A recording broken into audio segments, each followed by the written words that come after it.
Friends, welcome to ఆద్య సద్విక. అందరూ ఎలా ఉన్నారు? బాగున్నారా? ఈరోజు మనం బాలనాగమ్మ కథలో నాగళ్ళపూడి గట్టుకు బాలవర్ది చేరుకున్న ఘట్టాన్ని తెలుసుకుందాం. సూర్యవర్ది రాజు నుండి సెలవు తీసుకుని చిలుకువారి పట్టణం నుండి బయలుదేరాడు బాలవర్ది. పొలిమేరన ఫకీరుచే నియమించబడిన శక్తి బాలింత రూపంలో బాలుని ముందుకొచ్చింది. ముసిముసి నవ్వులతో బాలునిని సమీపించింది.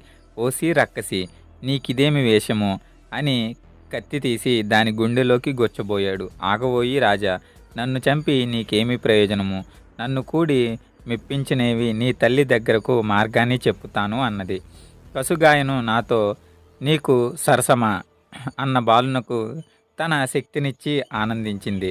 మార్గం చెప్పమన్నాడు. ఓయి బాలవర్ది, నాగళ్ళపూడి గట్టున తంబళ్ళ పెద్దమ్మ ఉన్నది. అది ఫకీరుకు రండలు కట్టి ఇస్తుంటది. దానికి నువ్వు తంబళ్ళ శరభయ్య నాగమ్మల పుత్రుణ్ణని చెప్పి దాని ఇంట ఆశ్రమం పొందు. నీ పని నెరవేరుతుంది వెళ్ళమన్నది. శక్తి తానెటో పోయింది. బాలవర్ది తంబళ్ళ పెద్దమ్మ ఇంటికి ప్రవేశించాడు. దండలు కట్టడంలో ఆమెకి సాయపడుతుండేవాడు. ఫకీరు ఆ దండలు చూసి ఎంతగానో మెచ్చుకునేవాడు. ఇంతకాలంగా నీలోని ఈ సామర్థ్యం ఏమైందని ఆమెను ప్రశ్నించాడు. ఇది నా పనితనం కాదు, నా మనవడొచ్చాడు, వాడొకడున్నాడు అన్నది. వానిని తెచ్చి చూపమన్నాడు. ఒకనాడు దండ కట్టి అందులో ఉంగరం పెట్టి ఆ దండను ఫకీరుకి తెచ్చి